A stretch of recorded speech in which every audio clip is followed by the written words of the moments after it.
Jagung tak surpa kok jebule kok kalom karek semene. Iki jagunge dono endi sing mek sapa iki? Mosok ana wong nyolongi jagung ndok kene iki.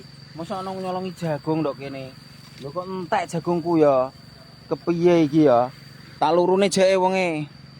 Kula Pak, sing Loh. nyolong niki kula Lho jebule mbok jagungku mbok peki yo. Lah kepiye yo nek iso mbok peki ngene e? Kula damel madang Pak, lah sepundi kula mboten saged madang. Lah kok ngasih mbok rewangi nyolong jagung iki bojo mring ndi yo? Bojo kula nembe sakit Pak. Lho, lah terus kepiye? Lah ngene iki terus urusane kepiye? Nek umpama dicekel polisi ndak malah repot sampean.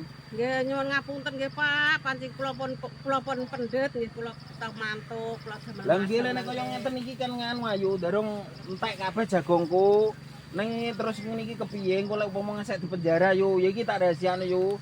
Iki ana duit sithik teko gitu tuku beras. Gitu tuku beras yo. Nggih, Aja nyolong neneh, engko bethek rekoso malah engko. Matur nuwun nggih. Engko nek dicekel polisi, engko malah kepiye sendok omah sing makani sapa yo nek bojo lara. Matur nuwun saestu Iya. Pak, matur nuwun, matur nuwun.